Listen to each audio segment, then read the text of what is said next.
Et pour cet entretien spécial, nous avons le plaisir d'accueillir Gérard Larcher. Bonjour. Bonjour. Merci d'être là. Vous êtes président du Sénat. Merci d'avoir accepté de répondre pendant 45 minutes aux questions de la presse quotidienne régionale. Et à mes côtés, pour vous interroger, Stéphane Vernet de Ouest France. Bonjour Stéphane. Bonjour. Et Fabrice Vesseredon du groupe EBRA, les journaux régionaux de l'Est de la France. Bonjour Fabrice. Bonjour Oriane, bonjour Gérard Larcher. Et Gérard Larcher, vous répondrez également aux questions de nos journalistes en région. Delphine Blanchard de la Nouvelle République qui est à Poitiers, Stéphane Beignet de Teveren en Bretagne et puis Nicolas Vignol de la Voix du Caillou qui sera en Nouvelle-Calédonie. On va évidemment revenir sur la situation politique, sur les premiers pas de Sébastien Lecornu. Mais d'abord, on avait envie de vous entendre sur la situation internationale préoccupante. De nouveaux drones non identifiés ont survolé cette nuit des aéroports du Danemark. Ces intrusions, elles ont eu lieu en Pologne, en Estonie, en Roumanie, en Norvège. Est-ce qu'il faut s'en inquiéter, selon vous? Il ne faut pas s'en inquiéter, il faut réagir. Il faut réagir et pour ça, nous avons l'organisation du traité de l'Atlantique Nord. Et d'ailleurs, notre pays y contribue déjà dans la surveillance notamment du ciel polonais, balte et roumain. Et sur ce sujet-là, il n'y a aucune faiblesse à avoir. Mais est-ce que ces intrusions ne révèlent pas les failles de l'OTAN? En tous les cas, on a vu que les Polonais étaient capables de réagir. On a vu que nos amis baltes aussi avaient la volonté de réagir. Aujourd'hui, naturellement, face à ces menaces, il faut à la fois de la détermination et en même temps, j'allais dire, une forme de calme. Mais il ne faut rien laisser passer. Sur le front du bras de fer avec la Russie, Donald Trump a dit hier que l'Ukraine pouvait gagner. Que pensez-vous de ce volte-face? Écoutez, en tous les cas, l'Ukraine, aujourd'hui, la victoire de la Russie, qui a attaqué un pays à l'intérieur de ses frontières, serait une catastrophe pour les valeurs qui sont les nôtres. Et donc, nous sommes aux côtés de l'Ukraine, de manière déterminée, pour le droit international. C'est une position qui doit être claire et qui doit être constante dans le temps. Voilà pourquoi je pense que les efforts qui sont déployés par les chefs d'État et le gouvernement, par le président Emmanuel Macron, sont des efforts qu'il faut soutenir. Que Donald Trump, aujourd'hui, en arrive à cette conclusion, cela ne peut que me réjouir, en espérant que cette conclusion sera stable dans le temps. Fabrice, une question sur le discours d'Emmanuel Macron sur la Palestine. Oui, la France a reconnu l'État de Palestine. La classe politique a été divisée sur le sujet, y compris dans votre camp, avec Bruno Retailleau, vous-même. Nous sommes depuis plus de 40 ans pour la solution à deux États. Elle a été affirmée, réaffirmée, moi-même l'ai réaffirmée en décembre 2023, je le rappelle, en me rendant à la fois en Israël et dans les territoires palestiniens. Donc c'est une position constante. Est-ce que les conditions qui ont été mises sont claires et rigoureuses? La réponse à aujourd'hui, non. Naturellement, première des conditions qui doivent être claires et rigoureuses, libération des otages, désarmement du Hamas et renforcement de l'autorité palestinienne. Autorité palestinienne, mais en même temps, autorité palestinienne qui est niée par la colonisation d'Israël. Et donc ces réalités-là, il faut les prendre en compte. Je constate qu'il ne suffit pas de reconnaître l'État de Palestine. Encore faut-il qu'il puisse siéger à l'ONU. Or, veto américain n'a pas encore sa place autrement que comme observateur. Et puis, il y a une exigence dont on a peu parlé, mais que le président de la République a rappelé, mais sur lequel nous devons être intransigeants. Il faut aussi que les pays arabes reconnaissent Israël. Parce que la solution, je le rappelle, c'est deux États vivant l'un à côté de l'autre, en paix et en sécurité. Je sais que c'est très difficile, mais il n'y a pas d'autre voie que la solution à deux États. Mais ça veut dire qu'il n'aurait pas dû prononcer ce discours lundi soir? Écoutez, il y avait des symboles. Personnellement... Vous l'avez trouvé équilibré? Discours. Mais je dis, il n'y a pas de conditions claires et rigoureuses. Je m'en étais entretenu avec le ministre des Affaires étrangères 2 jours avant, et je pense que sur ce sujet, en plus la symbolique vis-à-vis de la communauté juive, choisir le nouvel an juif, il y a des symboles sur lesquels il faut être très attentif.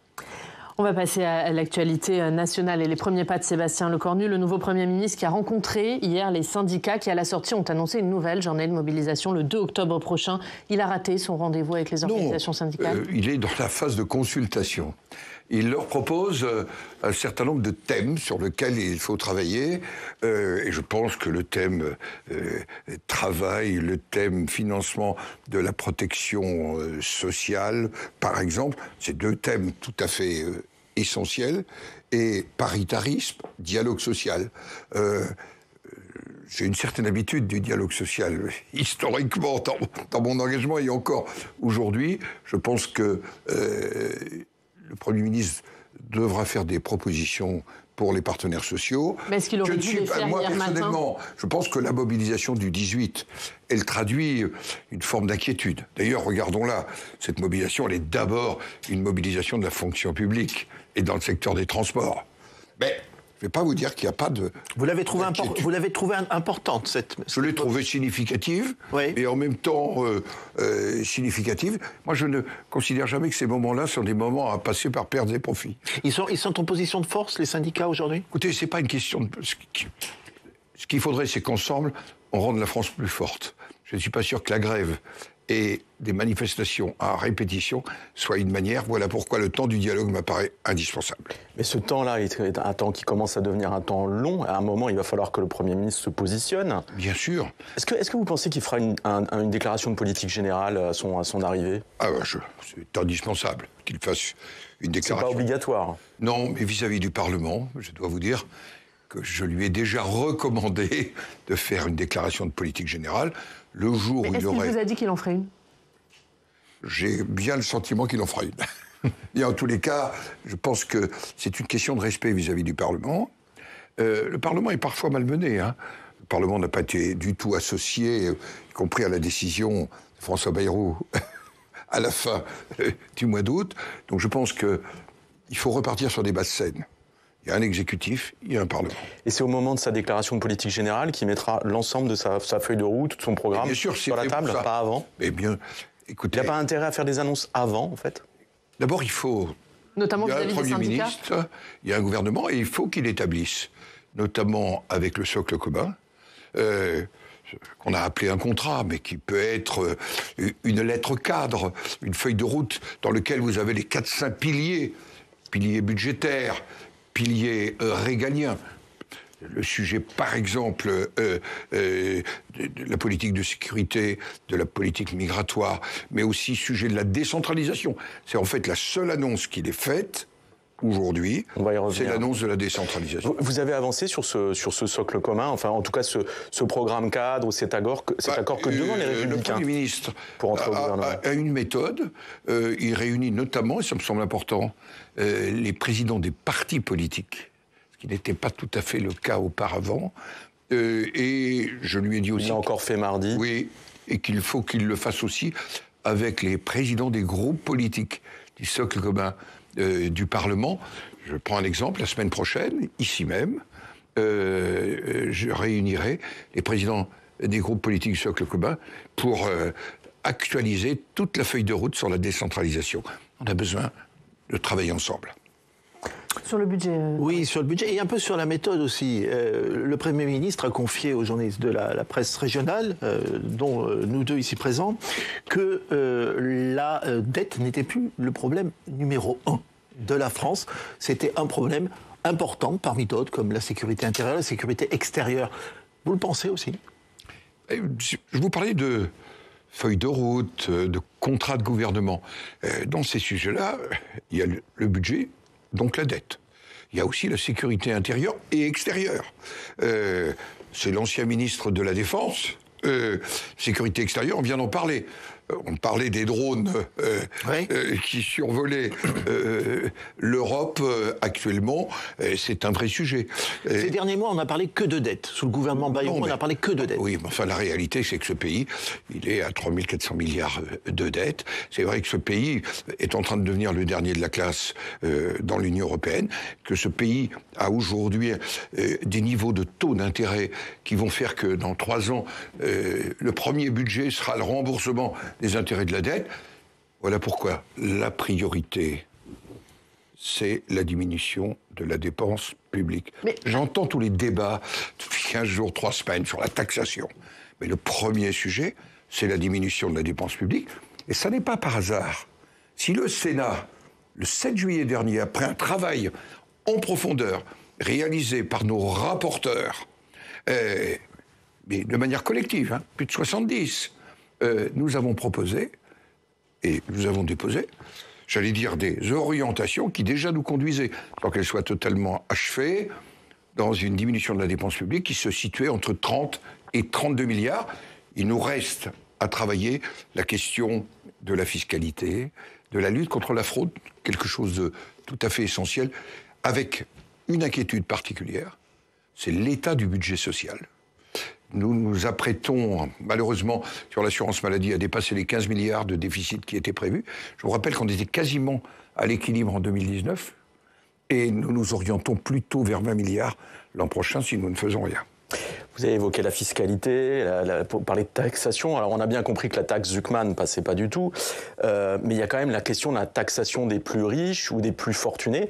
Ça faisait partie des propositions de Michel Barnier, de mettre à contribution les ménages aux plus hauts revenus. On parlait de plus de 500 000 euros par an, donc une contribution exceptionnelle. C'est une proposition qui venait de vos rangs, quelque part.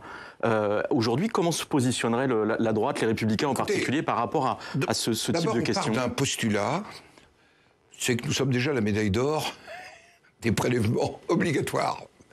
Ah oui, en Europe. C'est ce que savait Michel Barnier. Oui. Seconde chose, est-ce qu'on recherche plus d'équité fiscale? La réponse est oui. Mais est-ce qu'on revient aux recettes de 1981? Ma réponse est non. Parce que s'il faut taxer uniquement le patrimoine, pardonnez-moi, ça sera une manière d'empêcher ce pays de redécoller. Donc, rechercher l'équité fiscale, c'est un travail que nous conduisons d'ailleurs depuis plusieurs mois. Je pense au holding patrimonial, je pense à un certain nombre de niches, je pense à la lutte contre la fraude fiscale et sociale. Voilà pourquoi je vais souhaiter, comme le Premier ministre d'ailleurs, puisque nous étions tombés d'accord il y a quelques jours sur ce sujet, que parallèlement au dépôt du budget, il y ait le projet de loi justice fiscale et sociale. Vous savez qu'ici, nous avons un certain nombre de collègues qui, depuis des années, se battent pour que cette question de la fraude fiscale et sociale soit au premier rang. Au-delà de la fraude, Gérard Larcher, est-ce que vous êtes prêt à accepter une taxation des plus riches qui ne serait pas la taxe Zuckman? Écoutez, il faut que nous analysions les propositions. Personnellement, depuis des années, quand on fait de l'impôt, on a vu le résultat. C'est pas ça qui a aidé à redresser notre pays. Donc, recherche de l'équité, mais les symboles, c'est une chose. Ce qui compte, c'est que le pays retrouve de l'activité, qu'on le réindustrialise. D'ailleurs, le Premier ministre l'a mis au premier rang de ses préoccupations. Et je dois vous dire que, mais vous les entendez, les Français, notamment les classes moyennes, qui ont l'impression que c'est eux qui payent le plus et qu'on n'en demande pas assez aux plus élevés, aux plus riches. D'impôts. Et quand on s'est emballé sur la taxe Zuckman, on a vu les conséquences éventuelles. On a parlé aux Français, vous savez, Doctolib, il serait passé à la taxe Zuckman. Je prends cet exemple. Mistral, l'intelligence artificielle, à la taxe Zuckman. Enfin, il faut qu'on soit raisonnable, ce qui ne veut pas dire qu'on ne cherche pas l'équité fiscale. Mais la taxe Zuckman, voilà même votre électorat y est favorable. Barnier, elle s'inscrivait dans cette réflexion-là. Mais il faudra bien trouver un moyen de répondre aux exigences ou aux demandes des socialistes, notamment d'une partie de la gauche. Sinon, comment est-ce que Sébastien Lecornu pourrait sortir de l'impasse du budget, en fait? Le risque, c'est qu'il y ait une censure immédiate de son gouvernement. D'abord, en diminuant la dépense. L'impasse du budget, c'est d'abord diminuer la dépense publique. C'est le premier sujet. Conforter les recettes sans alourdir les prélèvements obligatoires dans ce pays, en recherchant plus d'équité. À mon avis, il y a la martingale qui doit nous permettre d'avancer. Je rappelle qu'on peut écouter un certain nombre de réflexions du Parti socialiste, mais quand je regarde les résultats de leur congrès, on peut encore dépenser plus, il faut taxer plus, et on ne tient pas notre parole vis-à-vis de l'Union européenne. C'est-à-dire le retour à 3% à la fin de 2029. Je crois que la crédibilité de la France, c'est de tenir sa parole et de redevenir, j'allais dire, un pays qui compte dans l'Union européenne. Or, notre souveraineté, elle dépend de notre capacité à sortir, j'allais dire, de l'impasse financière dans laquelle nous sommes entrés. Donc ça veut dire que si Sébastien Lecornu cède à certaines demandes des socialistes, ce sera sans vous, ce sera sans les LR ? On l'a dit clairement, ça fait partie de la feuille de route sur laquelle on échange, mais je vous le redis, la recherche de l'équité, ça fait partie aussi de l'approche, et notamment dans la tradition gaulliste qui est la mienne. David Lisnard, le maire de Cannes, président de l'Association des maires de France, a dit hier qu'il était impensable de participer à un gouvernement qui taxerait les plus riches. Vous êtes sur cette ligne ? Écoutez, le sujet, c'est pas de taxer les plus riches, le sujet, c'est de diminuer la dépense et de rechercher l'équité fiscale. Parmi les autres totems ou les autres points très forts mis en avant par les socialistes, il y a aussi la réforme des retraites, ou en tout cas la suspension de la réforme des retraites. Là, quelle sera votre position sur ces questions ? C'est clair. Clair. Donc on touche à rien ? Non. Je rappelle qu'ici, nous avions fait des propositions que nous avons retrouvées dans les discussions de ce qu'on a appelé le conclave. Je pense à la situation des femmes, je pense à la situation de ce que certains appellent l'usure professionnelle ou la pénibilité. Les critères de pénibilité. Eh bien, tout ceci, pas que les critères, la pénibilité. C'est-à-dire, pendant la carrière, comment on évite d'entrer, j'allais dire, dans l'usure professionnelle. Et donc, là-dessus, naturellement que le débat reste ouvert. Et ça, c'était des choses qui étaient très fortement portées par la CFDT dans le cadre du conclave. Pourquoi est-ce que Sébastien Lecornu n'a pas fait un geste en ce sens hier, quand il a reçu l'intersyndicale ? D'abord, je rappelle que le conclave ne rassemblait pas toute l'intersyndicale. Et donc, c'est un sujet qu'il peut aborder avec la CFDT, avec la CFTC, avec Force ouvrière éventuellement, avec tous celles et tous ceux qui ont envie de faire progresser, parce que je pense que aujourd'hui, vous savez, le débat chez nos voisins allemands, c'est plutôt 67 ans, 69 ans. C'est pas une suspension d'une réforme qu'en plus on ne sait pas financer et qui met en cause le modèle par répartition, qui est un des piliers de notre modèle social. Pensons qu'en faisant cela, pour les générations à venir, alors je veux dire, il n'y a plus pour eux d'espoir d'avoir un système par répartition, sur lequel d'ailleurs il faudra lancer d'autres réflexions. Certains évoquent la capitalisation, d'autres des systèmes différents. En tous les cas, pas de suspension. Vous êtes favorable à la capitalisation de la réforme des retraites. En tous les cas, ce sera sans moi. Vous êtes favorable à une part de capitalisation ? Oui, je pense qu'il faut tout explorer. Et vous savez, on a une réalité démographique. Il y avait 4 actifs pour un retraité. Aujourd'hui, il y a 1,6 actifs pour un retraité. Moi, je ne sais pas faire si on ne se pose pas des questions. Dernière question là-dessus, Fabrice. Et sur la constitution du gouvernement, vous savez, vous faites beaucoup de terrain encore, vous faites partie de ces études qui sont beaucoup sur le terrain. Vous savez que les Français attendent que les politiques trouvent une solution de déblocage. Vous l'entendez aussi sur le terrain. Là, on a le sentiment que personne ne veut bouger. Tout le monde campe, la droite, la gauche, tout le monde campe sur ses positions. C'est pour ça que, bien sûr, vous savez, j'étais dans un département qui m'est cher, Monsieur Vernet aussi, le département de l'Orne, où j'étais samedi dernier. La semaine d'avant, j'étais dans les Hautes-Alpes. Les gens me disent, mais vous ne pouvez pas laisser le pays dans cet état. Oui, alors... Vous avez une responsabilité. Et que leur dites-vous ? Vous devez... C'est ce que j'essaie de faire à ma place, très clairement. Le dialogue, c'est d'ailleurs ce qui se passe au Sénat. Ça ne veut pas dire qu'on sera d'accord sur tout, mais on a une capacité de construire des choses en commun. Et en tous les cas, c'est la marque du Sénat. Et demain, vous serez dans la Vienne. On va se rendre tout de suite. On va à Poitiers. On retrouve Delphine Blanchard. Bonjour Delphine, merci d'être avec nous. Journaliste à la Nouvelle République. On va parler avec vous, Delphine, de la question de la décentralisation.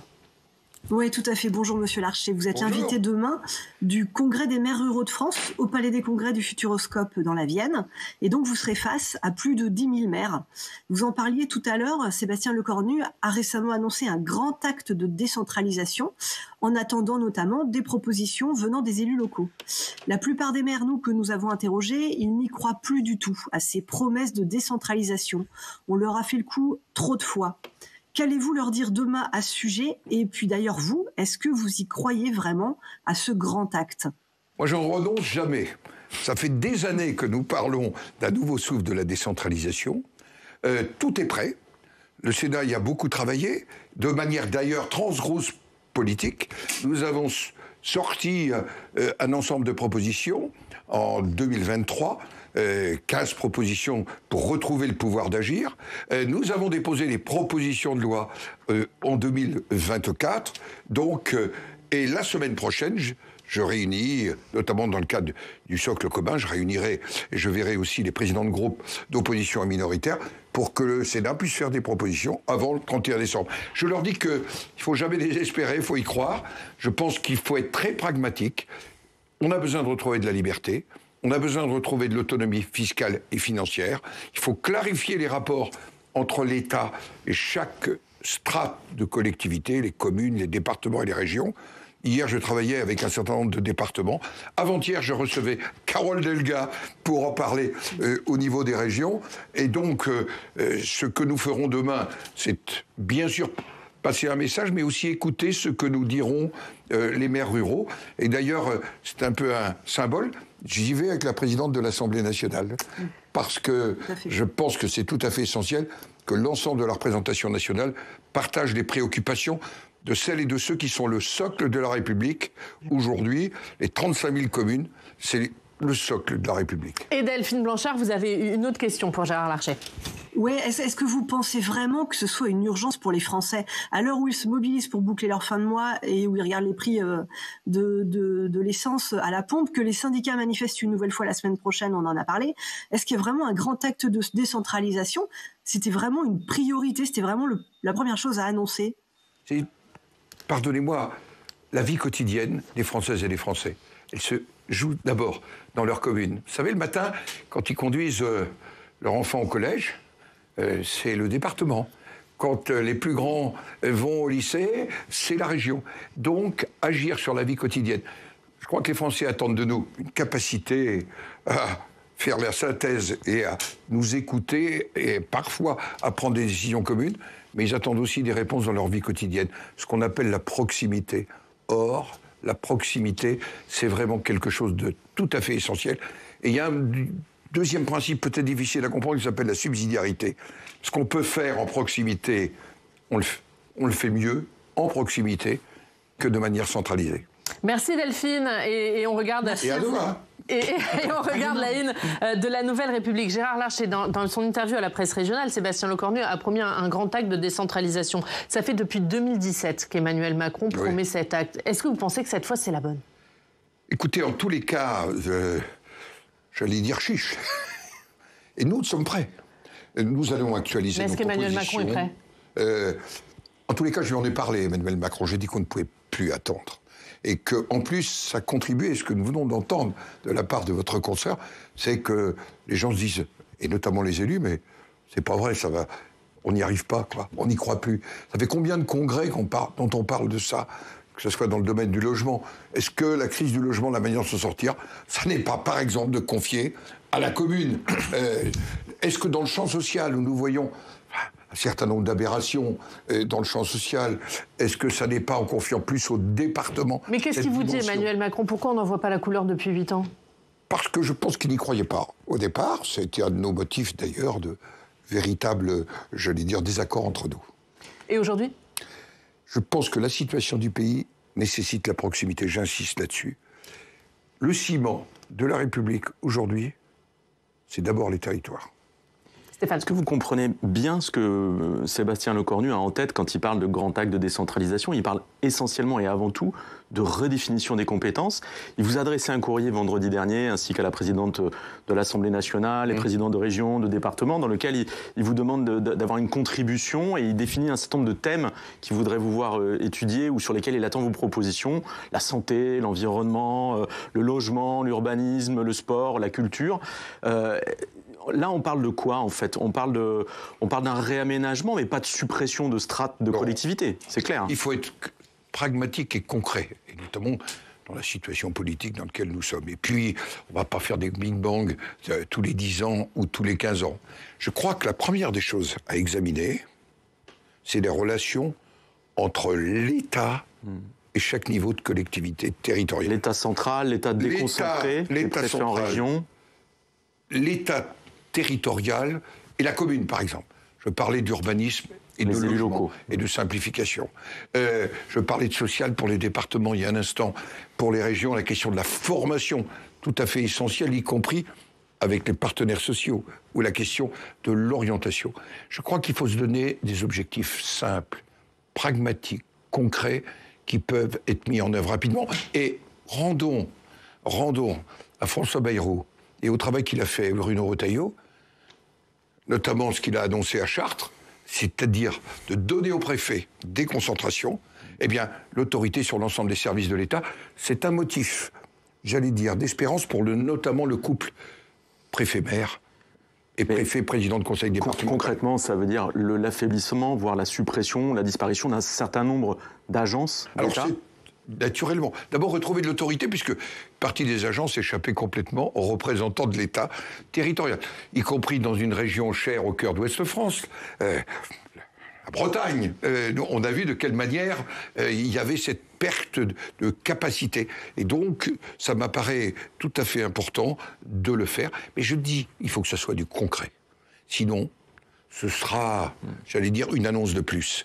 Attention, il y a tellement eu d'annonces et tellement de déceptions. C'est remettre de l'autorité ou supprimer des agences de l'État ? Il y a un rapport excellent ici de Christine Lavarde et de Pierre Barros. Je pense que vous verrez une proposition de loi qui est déposée dans quelques jours, notamment par le groupe LR. 1400 agences et opérateurs de l'État, c'est un mode d'organisation qui est totalement inadapté. Voilà pourquoi il faut faire cela parallèlement à cet effort de décentralisation. Mais juste cela, c'est quoi? C'est en supprimer? Bien sûr, et en fusionner. Est-ce qu'il y a des doublons? Est-ce que dans un département où il y a une agence d'ingénierie, est-ce qu'il faut encore une agence nationale de cohésion des territoires? Ça coûte cher. Et en plus, ça ne clarifie pas des relations entre l'État et la strate de collectivité. C'est ce que proposait déjà Amélie de Montchalin en début d'année. En fait, on est dans la continuité de choses qui ont déjà été engagées. Enfin, qui ont été annoncées. Mais pas engagées. Engagées concrètement, c'est vraiment la décision de Chartres du précédent Premier ministre. Vous parlez beaucoup des structures d'État, des agences, et vous parlez aussi beaucoup des maires qui ont été quand même dépossédés de pas mal de compétences au fil des années, au profit d'un millefeuille auquel les Français ne comprennent plus beaucoup. Est-ce que ce millefeuille, c'est pas aussi le moment d'en reparler? Mais le vrai millefeuille, ce sont les normes qu'on a imposées aux collectivités. Écoutez-moi, en disant 40% de plus du Code général des collectivités territoriales. Code de l'urbanisme en 20 ans, j'allais dire plus 100%. Code de l'environnement en 20 ans, quasiment plus 1000%. En fait, ce n'est pas le millefeuille, c'est la complexité, la surnormalisation qui s'est imposée. Regardez, aujourd'hui, pour faire un plan d'urbanisme, ça parle aux citoyens, un PLU. Entre l'époque où j'étais maire, à Rambouillet, et ma successeur, qui est excellente, il faut 2 fois plus de temps pour refaire le même document. On a des agences, des intervenants, autour d'une table, il y a 50 personnes. Il faut redonner le pouvoir d'agir au maire. Et sans supprimer aucune strate. Qui ne doit pas être contrôlé, mais il faut redonner le pouvoir d'agir. Sans supprimer aucune strate. Ah non, c'est pas le débat aujourd'hui. Vous savez, le département, c'est un élément de proximité. Et quand j'ai été élu en 2014 président du Sénat, on devait supprimer les départements. Je me souviens bien, François Hollande avait cet objectif. Et puis au mois d'août, il a commencé à hésiter. Il a dit, on gardera des départements ruraux. Puis j'ai été le voir après mon élection. J'ai dit ça, jamais. Je dois dire que inventons, parce que c'est notre histoire. Le département, il est lié, j'allais dire, à la Révolution française, à la construction en même temps des communes. C'est pas par nostalgie que je dis ça, c'est ce besoin de proximité. On parlait de l'état d'esprit des maires. Il y a des municipales dans 6 mois. Est-ce que vous redoutez un nombre de communes sans aucun candidat? J'espère que non. Je m'interroge sur le nombre de communes où il n'y aura qu'une seule liste. Ce qui est un petit sujet pour la démocratie. D'autant plus que maintenant, nous allons être en scrutin de liste partout, ce qui favorise, bien sûr, la parité, parce que les municipales, c'est aussi un temps de débat, de choix, donc de démocratie vivante dans la proximité. Elle est en danger aujourd'hui, la démocratie locale? Elle vit pas mal, Vous voyez, beaucoup de maires qui ont vécu ce mandat, qui avait quand même, on l'a oublié, débuté avec le Covid, dans des conditions d'élection extrêmement difficiles. Et donc, ils ont été, j'allais dire, des maires courageux, et dans une demande et une tension collective qui est forte. On a vu les violences vis-à-vis des élus, on a vu les exigences. Il faut que ce pays retrouve le sens du collectif.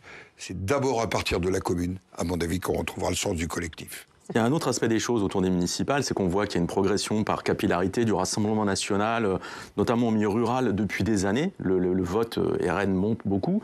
Est-ce que vous pensez qu'on pourrait, à l'automne prochain, à l'occasion des sénatoriales, voir arriver au Sénat un nombre suffisant de sénateurs Rassemblement national pour créer un groupe, c'est-à-dire plus de 10 sénateurs? Oui, mais tout dépendra du résultat des municipales. Tout dépendra... Sur 35 000 communes, vous le savez bien, il y en a plus de 30 000 dans lesquelles ça n'est pas le choix politique, mais le choix d'une équipe. Et donc, naturellement, il faut être attentif, j'allais dire pour les élus, à la composition des listes. Mais si les Françaises et les Français choisissent, j'allais dire, des représentants qui, eux-mêmes, parce qu'ils seront délégués sénatoriaux au suffrage universel indirect, choisissent des sénateurs du Rassemblement national, ce sera une réalité qui traduira l'état du pays. Je combats, vous le savez, de manière déterminée le Rassemblement national, parce que je pense qu'il n'apporte pas les réponses dont notre pays a besoin. Mais à nous d'être en capacité de faire des propositions français dans leur vie quotidienne. C'est une des responsabilités de ma famille politique. C'est aussi une responsabilité des sénateurs tous ensemble, ici, quelle que soit leur sensibilité. Dans sa lettre au maire, Sébastien Lecornu promet l'aboutissement du texte sur le statut de l'élu avant les municipales. Est-ce que pour vous, ce doit être le texte prioritaire de la rentrée parlementaire? J'ai demandé son inscription parce qu'on est en nouvelle lecture. Le texte, il a été voté à l'unanimité. Vous savez, les moments d'unanimité dans ce pays, il faut plutôt les cultiver. Il a été voté ensuite à l'Assemblée nationale, après de longs débats, à l'unanimité. Je pense qu'il faut maintenant le conclure, parce qu'on est maintenant à 6 mois des municipales, et qu'il faut que les élus connaissent leur statut qui n'est pas qu'une affaire d'indemnité, loin de là. Quelle formation, quelle place dans la société, quelle place par rapport à la vie professionnelle, à la vie familiale, l'accueil de jeunes élus, je pense au statut d'élus étudiants, je pense au statut aussi des élus qui ont un handicap. C'est tout ça qui est aujourd'hui présent dans le texte. Donc il sera à l'heure du jour dès la reprise des travaux parlementaires? C'est ma demande express. Il y a une autre demande, un autre texte qui fait débat, c'est le texte sur la fin de vie. Le Sénat devait l'examiner le 7 octobre. Est-ce que ce calendrier sera maintenu? Non, parce que vous voyez bien, il pourrait être décalé. Mais ça dépend du gouvernement. Aujourd'hui, son inscription, naturellement, s'il est inscrit, nous l'examinerons. Je peux vous dire que la Commission des affaires sociales y travaille avec ses rapporteurs. Mais vous nous dites non pour le 7 octobre? Ben, c'est pas possible, puisque nous devrons avoir un débat de politique générale, et je pense que ça pourrait être dans la semaine ou la semaine d'après, mais ce sera au mois d'octobre? A priori, oui. Et vous entendez, Yaël Braun-Pivet, elle défend ce texte, elle ne comprendrait pas qu'il soit décalé. Je veux qu'il y ait un débat ici, qui soit serein, qui soit ouvert. Il ne concernera pas d'ailleurs que la Commission des affaires sociales. Je pense notamment à la Commission des lois sur ce sujet. Il faut un débat qui aille au fond. Mais c'est pas que la fin de vie, c'est les soins palliatifs. Car la première des choses, c'est est-ce qu'on offre à tous les Français des soins palliatifs dignes de ce nom? Ça n'est pas vrai aujourd'hui.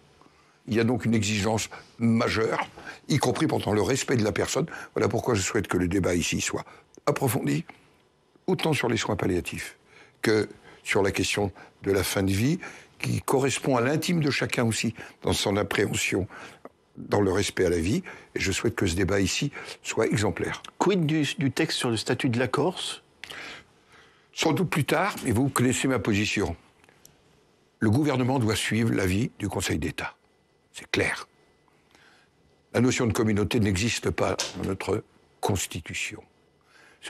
Cette relation particulière à la terre, le Conseil d'État a dit qu'il ne connaissait pas ce concept. Et moi, personnellement, ce sera non s'il n'y a pas le contrôle du Parlement. Par contre, en imposant que le contrôle du Parlement ait lieu dans un délai raccourci, parce que c'est vrai, ce n'est pas le Parlement. Les exécutifs ne transmettaient pas les demandes. Je pense que vis-à-vis, pas simplement de nos compatriotes corses, mais nos compatriotes ultramarins, on ne peut pas ne pas répondre à ce que prévoient les textes. Donc c'est clair, sur la Corse, je ne céderai pas sur l'éviction du Parlement. Je l'ai écrit à François Bayrou, je l'ai redit Alain Lecornu. Sébastien Lecornu. Plus tard, c'est quand? C'est avant la fin de l'année ou vous souhaitez 2026? Ça dépend du gouvernement, là, maintenant. Et on va parler d'un autre statut, celui de la Nouvelle-Calédonie, dans quelques instants. Mais d'abord, on va parler de la mobilisation des agriculteurs. De nouveau mobilisés aujourd'hui et demain à l'appel de leur principal syndicat, la FNSEA. On va aller à Rennes retrouver Stéphane Beignet, directeur de l'information de TV Rennes. Bonjour Stéphane, merci d'être avec nous pour interroger Gérard Larcher sur cette mobilisation des agriculteurs. Oui, président Gérard Larcher, bonjour, bienvenue en Bretagne, terre agricole et d'élevage par excellence. Oriane a dit, demain, grande manifestation sur nos territoires à l'appel de la FNSEA. Il y a beaucoup d'inquiétudes du monde agricole, principalement sur les accords Mercosur. Président, le Sénat peut-il agir aujourd'hui pour bloquer ou amender l'accord UE-Mercosur? Et puis, d'autre part, est-ce que les sénateurs peuvent-ils envisager des contre-mesures qui soient réellement efficaces pour protéger nos productions locales? D'abord, bonjour. Vous savez, la Bretagne est aussi chère à mon cœur, du côté de l'île de Bas, vous voyez, au large de Roscoff, où je vois aussi le travail extraordinaire dans le Pays de Lion de cette agriculture à la fois de qualité, respectueuse de l'environnement et qui donne une identité. Il y a quelques jours sont sortis les chiffres conjoints de l'ANIA et des chambres d'agriculture. La part de notre pays, au plan mondial, son agriculture est en train de régresser à la vitesse grand V. Vous savez, importation plus 16% dans les 6 premiers mois de l'année, exportation plus 1%. Aujourd'hui, nous avons un problème de reconnaissance et de niveau de notre puissance agricole. Et ce que demain la FNSEA va nous dire, c'est qu'on combat à armes inégales. On combat à armes inégales avec des pays qui n'ont pas les mêmes règles que nous, et nous-mêmes, nous avons des règles parfois beaucoup plus difficiles que le reste des pays de l'Union européenne. Et donc, après ce débat un peu surréaliste que nous avons eu cet été autour de l'acétamipride et autour de la loi Duplon-Menonville, qu'est-ce que cherche la loi Duplon-Menonville, dont l'essentiel d'ailleurs a été mis en œuvre, c'est à ce que nous luttions à armes égales dans une agriculture de qualité, mais dans laquelle on ne lui met pas des entraves. Le Mercosur, question que vous me posez. Là aussi, il faut des clauses miroirs. On ne peut pas fermer les yeux sur certaines importations qui se feraient dans des conditions que nous n'acceptons pas, ni dans l'Union européenne, ni en France. Il se trouve que la Commission européenne a scindé en deux, j'allais dire, l'accord Mercosur pour contourner les parlements nationaux.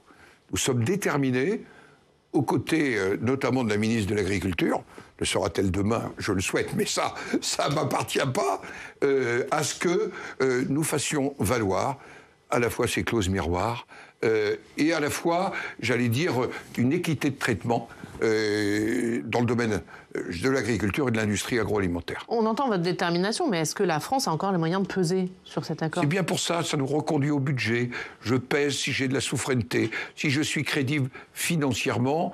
En tous les cas, nous nous sommes déterminés. On ne baisse pas les bras. Merci Stéphane Beignet, merci d'avoir été avec nous depuis Rennes. Stéphane, d'autres questions sur l'agriculture? Oui, vous venez d'évoquer la loi Duplon-Menonville. Vous avez vu qu'elle avait recueilli 2 millions de signatures contre elle. Est-ce qu'il faut la revoir? Écoutez, l'essentiel de la loi a été admise. Sur l'acétamipride, la lecture du Conseil constitutionnel nous donne la voie. Et je pense que nos collègues ont sans doute l'intention, nos collègues Duplon et Menonville, de redéposer une proposition de loi. Je leur ai donné le conseil simplement, parce que quand on lit l'avis du Conseil constitutionnel, on demande l'avis du Conseil d'État. En tous les cas, je suis disposé, puisque la Constitution me permet de le faire s'ils en sont d'accord. Ils vont la redéposer quand ? Parallèlement à cela, on va prendre, j'étais dans les Hautes-Alpes, je l'ai évoqué. Aujourd'hui, on a une forme d'hypocrisie. Aujourd'hui, nous ne savons pas, par exemple, produire des noisettes dans notre pays du fait du retrait d'un certain nombre de substances qu'il faut utiliser, j'allais dire, de manière objective, avec la raison nécessaire. Mais on ferme les yeux sur ce qu'on importe de Turquie et d'ailleurs. Et d'ailleurs, ce sont les produits qui sont les produits au plus bas prix et qui sont ceux achetés par les gens les plus modestes. Il faut qu'on se dise la vérité. Ne fermons pas les yeux. Je pense que dans la mobilisation des agriculteurs, il y a cette dimension. Soyons traités avec équité, notamment au sein de l'Union européenne. Ils vont la redéposer quand, leur proposition de loi, messieurs Dupont et Ça leur appartient. Mais en tous les cas, l'essentiel, je pense bâtiments d'élevage, je pense aux questions d'eau, je pense aux approches territoriales de la loi Duplon-Menonville, le seul point qui a été censuré, mais pour des raisons, il faut lire la décision du Conseil constitutionnel, ce sont d'abord des raisons juridiques qui ne sont pas totalement infondées. Vous voyez, je ne critique pas le Conseil constitutionnel. Mais vous attendiez à ce que cette pétition fasse 2 millions de signatures ? Non, mais parce qu'on est parti dans une partie d'irrationnel. Est-ce que les gens avaient réellement lu je pense sincèrement qu'aujourd'hui, il faut qu'on retrouve la raison sur ce sujet. Quand on regarde, y compris les dernières publications sur la viticulture, on voit qu'on en a fait une lecture partielle. Je pense qu'il faut retrouver parfois le chemin de l'objectivité. Et puis dire aux Français, est-ce que vous voulez qu'on ait une souveraineté alimentaire ? Et vous dites que le Conseil constitutionnel n'avait pas complètement tort. Du coup, vous regrettez les critiques qui ont eu lieu sur le Conseil constitutionnel, notamment dans votre camp. De président du Sénat, c'est de regarder les attendus du Conseil et de se dire qu'on doit les prendre en compte. Et donc ne pas le critiquer. Je ne m'interdis pas de critiquer. Mais moi, comme je suis quelqu'un de positif, une fois que la page est tournée, il faut écrire une nouvelle page. Alors, on va aller en Nouvelle-Calédonie. Nouvelle-Calédonie, en juillet, dans votre département des Yvelines, a été signé l'accord de Bougival entre loyalistes et indépendantistes. Il prévoyait la création d'un État de Nouvelle-Calédonie doté d'une nationalité propre, mais inscrit dans la Constitution. Et depuis juillet, les indépendantistes sont divisés. Le FLNKS le rejette. Pour en parler, on va à Nouméa, en Nouvelle-Calédonie. On retrouve Nicolas Vignol. Bonjour Nicolas, merci beaucoup d'être avec nous. Rédacteur en chef de La Voix du Caillou, avec des questions pour Gérard Larcher sur ce sujet. Oui, bonjour. Bonjour, Monsieur le Président. Bonjour. Vous connaissez fort bien la Nouvelle-Calédonie. Vous y étiez encore en novembre de l'année dernière et vous avez participé à l'Élysée avec le Président de la République, votre collègue de l'Assemblée nationale, Galione Pivet, et le Premier ministre Emmanuel Valls, ministre des Outre-mer, à la séance de clôture des négociations de Bougival et donc de la signature de l'accord. Depuis cette signature, le gouvernement, il y a la crise politique en métropole, donc un blocage institutionnel qui empêche la mise en œuvre de cet accord, d'une part, et d'autre part, il y a la prise en compte du rejet de l'accord de Bougival par le FLNKS, alors même que sa délégation avait signé l'accord, mais les membres de la délégation ont été sanctionnés, en tous les cas écartés du FLNKS, donc il y a 2 blocages. Et pourtant, Bougival avait suscité un grand espoir en Nouvelle-Calédonie et suscite toujours un grand espoir, mais du fait de ces blocages, à la fois de politique nationale et de politique locale, la crainte est que cet espoir en Bougival se transforme en terrible désillusion. Selon vous, est-ce que Bougival est mort ? Tout d'abord, en vous saluant, en vous disant mon attachement à la Nouvelle-Calédonie, car ça n'était pas mon premier déplacement. Vous savez que j'avais prononcé il y a quelques années le mot souveraineté partagée. Je sais que j'en avais parfois heurté certains, vous vous en rappelez. En fait, Bougival, c'est la conciliation entre la souveraineté et l'appartenance à la République française. Et donc, c'est un espoir qu'on n'a pas le droit d'éteindre. Je note d'ailleurs qu'une partie de ceux qui réclament la pleine souveraineté, je pense à l'Unipalica, font une campagne d'explication. Pourquoi ils ont signé Bougival, pourquoi ils assument leur signature à Bougival, et qu'ils le font parallèlement aux Républicains, aux Loyalistes, à l'Éveil océanien ou à Calédonie Ensemble. Alors, le Sénat a déposé une proposition de loi, je le rappelle, organique, pour le report des élections provinciales. Et j'ai demandé qu'elle soit examinée immédiatement après le discours de politique générale. Parce que nous n'avons pas le droit de décevoir ceux qui ont eu le courage de cheminer les uns vers les autres, alors que tout devait les opposer. La deuxième des choses, et c'est là où il nous faut un exécutif, le ministre d'État Manuel Valls a continué à avancer dans un dialogue pour préparer la proposition de loi le projet de loi constitutionnelle. Et naturellement, au Sénat, nous l'attendons dans la foulée. Donc, il me paraît tout à fait essentiel qu'on avance. Et c'est pour moi, dans les priorités législatives, peut-être la première priorité. Car des hommes et des femmes qui avaient du mal à se parler, ou qui avaient en tous les cas du mal à conclure, ils ont été capables de faire à Bougival un pas décisif. On ne doit pas le décevoir, pas simplement pour eux, mais pour l'ensemble de nos compatriotes de Nouvelle-Calédonie, quelle que soit leur sensibilité. Nicolas. Oui, si je peux me permettre, c'est d'autant plus important qu'il n'y a pas de plan B. Après, si Bougival ne fonctionne pas, on ne sait pas très bien où va aller la Nouvelle-Calédonie qui, et vous l'aviez constaté vous-même en novembre 2024, sort de la crise, de l'insurrection menée par la CCAT qui a entièrement détruit l'économie, le social et surtout la confiance qui existait entre les Calédoniens. Mais d'un point de vue économique, quel rôle peut jouer le Sénat dans la relance, dans la reprise de l'activité et surtout dans le renouveau de la confiance qu'on peut avoir entre nous les Calédoniens? Le vivre ensemble, vous l'avez évoqué, quelque chose d'essentiel. Nous avons le budget et nous savons que le soutien à la Nouvelle-Calédonie, par différents dispositifs, budgétaires directs, prêts garantis, est indispensable. Nous aurons une attention particulière pour la Nouvelle-Calédonie dans nos débats budgétaires comme dans nos débats organiques ou constitutionnels. C'est pour moi, j'allais dire, une petite exception que nous devons faire pour la Nouvelle-Calédonie. Voilà pourquoi on n'a pas le droit d'échouer. Parce que, vous l'avez dit, il n'y a pas de plan B. Parce que le plan B, c'est des communautés qui se tournent le dos, qui n'ont plus de capacité à vivre ensemble, et on sait comment ça se termine. On l'a vu dans d'autres pays.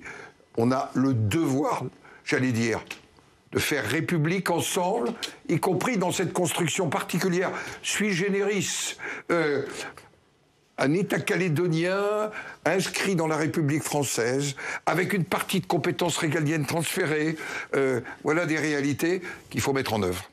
Merci Nicolas Vignol, merci d'avoir été avec nous depuis la Nouvelle-Calédonie, rédacteur en chef de La Voix du Caillou. Gérard Larcher, on voulait terminer par une question un petit peu plus personnelle. Est-ce que vous serez de nouveau candidat à la présidence du Sénat dans un an ? Écoutez, moi je suis un homme qui prend, c'est mon côté paysan vétérinaire, je prends une saison après l'autre. Donc je ne répondrai pas sur ce sujet. Je suis pleinement président du Sénat. Je le fais avec le même enthousiasme que le premier jour. Et chaque chose en son temps, nous verrons. Il se murmure que vous êtes entouré d'une jeune garde de sénateurs. Est-ce que vous prépareriez une succession ? Non, mais il y a une jeune garde de sénateurs. Il y a une garde aussi pleine d'expérience. Il y a des hommes et des femmes de grande qualité ici, au Sénat. On travaille ensemble. Et le sujet que vous évoquez, c'est un sujet qui viendra le moment venu. C'est vrai avec les présidents de commission. C'est vrai avec les présidents de groupes politiques.